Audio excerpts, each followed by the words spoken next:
on, solar family? Hopefully you guys are having an amazing day. It's James here, and I just want to give you guys some value.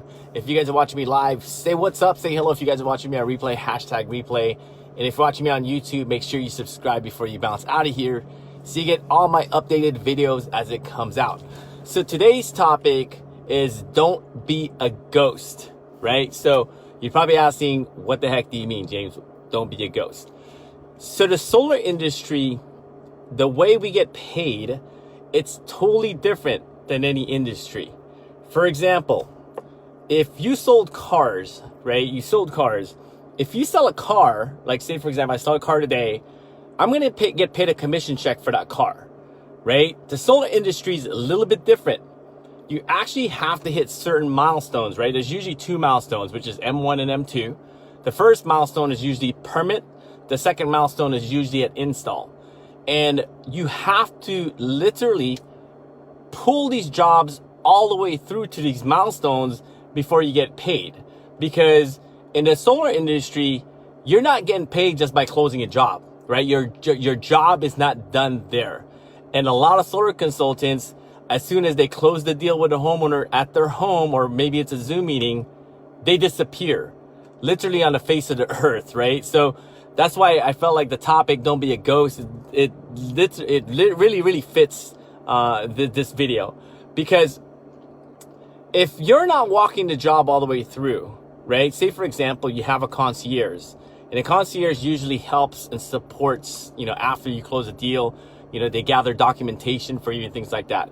If you have a luxury of having a concierge, you better make sure that you're actually taking full responsibility of the job to make sure the process or the homeowner goes through the entire process. Because I wouldn't leave my income, my destiny, whether or not my kids are going to eat, whether or not we're going to pay for our mortgage, whether or not we're going to have money, and I'm not going to let a concierge dictate all that, right? So you personally have to make sure that you're staying communicated with your homeowner, you're setting proper expectation when the deal's closed, you're letting the homeowner know when the site survey is going to happen, when you're going to come back, or maybe you're going to do an online meeting, or maybe you're going to go back to present them the final design, just in case, things change after the site survey.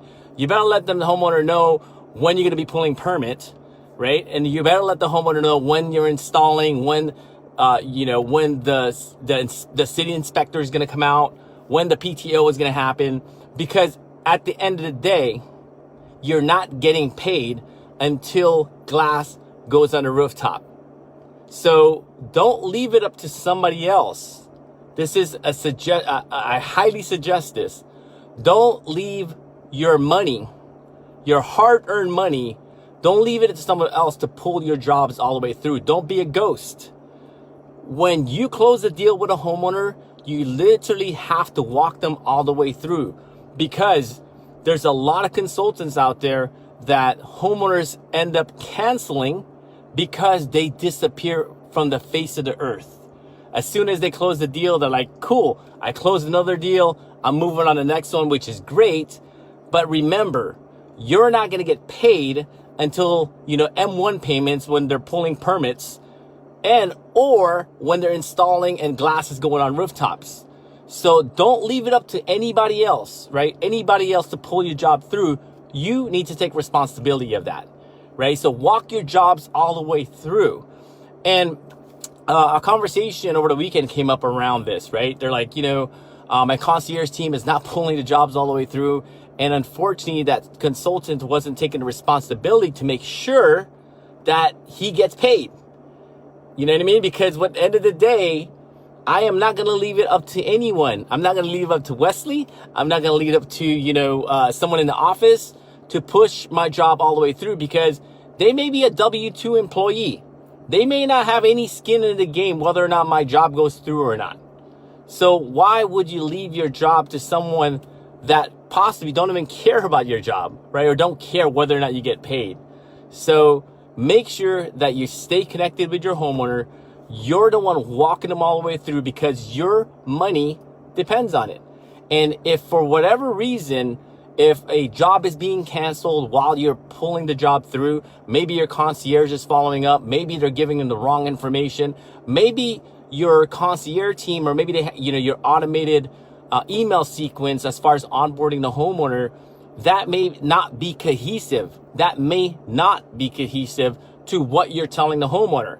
So now the homeowner is kind of curious, like who's telling what, who's telling the right story here, who's telling the truth. So you really need to understand also, if you do have a concierge team and they're helping you pull the job through, not only should you be aware of where the process is at, you should know exactly what type of emails that are going out to your homeowners, because you want to be able to tailor your conversation, the conversation to the homeowner, so you're setting proper expectations that when they do receive these automated emails from your company, that it's cohesive to what you actually told the homeowner.